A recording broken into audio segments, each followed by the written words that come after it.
I was just racially abused because I'm Jewish in broad daylight in front of the police, and they did nothing.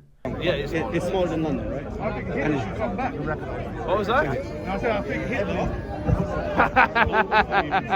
Go on. Take down your niqab and say that. Take off your niqab and say that. Who did you say should come back? You heard me. You heard me. Oh, man, he was such a great man. What a surprise! Pray he comes back. As shocking as that was, it wasn't an isolated incident. A week later, in the same park, this happened. I love you, Hitler! Ya kalb ya sharmota!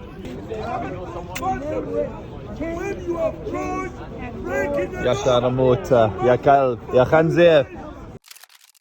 In both instances, the police were right there but did nothing, which left me asking, why is it that these men can openly praise Hitler in public while the police stand there and do nothing?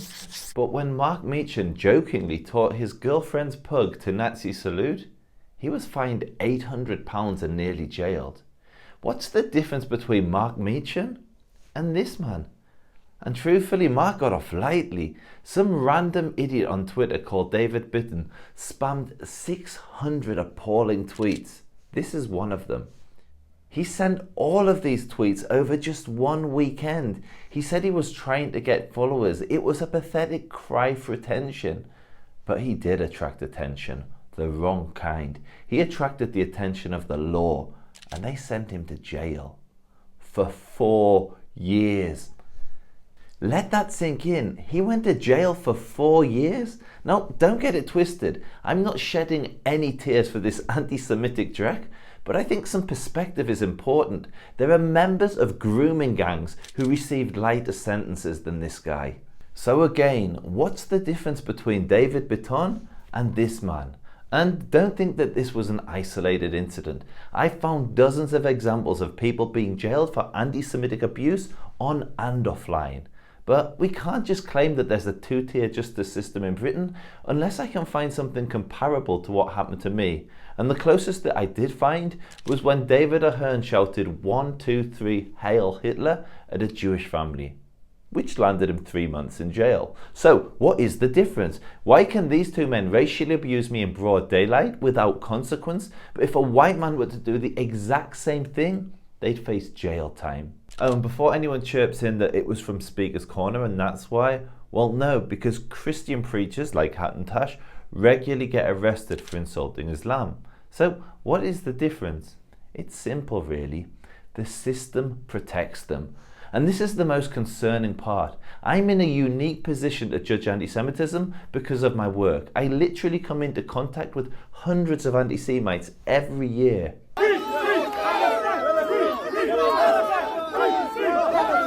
Free! Was denn? Scheiß Juden bist du! It's okay, it's Scheiß okay. Juden! Hi Hitler! The country. You need to be white. And here's what no one wants to admit. Every time that I've been attacked physically by anti-Semites, it wasn't by white supremacists. It was by Muslims.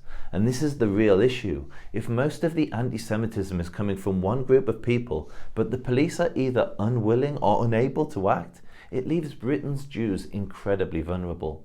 The British legal system simply isn't set up to handle racial prejudice between minority groups.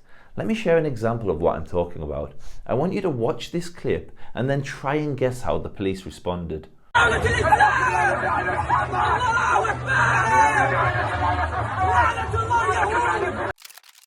Okay, so did they open up an investigation into this extremist? Of course not. Instead, they replied to the video, without being asked, to incorrectly lecture us that this was just a declaration of faith. It's the bleeding black standard, the choice flag of jihadis, but ignoring all of that, there is literally a man screaming, "May Allah's curse be on the Jews," and the police are defending him. Oh, and remember this convoy that drove through a Jewish neighborhood screaming the most violent abuse at Jewish women?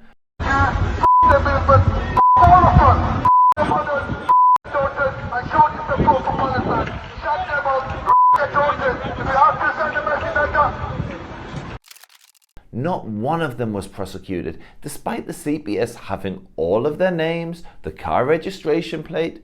They got away with it. And who could forget this Muslim extremist that went into a kosher supermarket in London and tried to stab Jews? Well, was he jailed? Of course not. And it's this toxic combination of ignorance of radical Islam, ignorance of anti-Semitism, and the fear of being labelled racist that creates situations where bigots from minority groups feel empowered to racially abuse Jews like me in public. They do it because they know they'll get away with it. In contrast, if a white man was to do the same thing, they'd probably be arrested in minutes.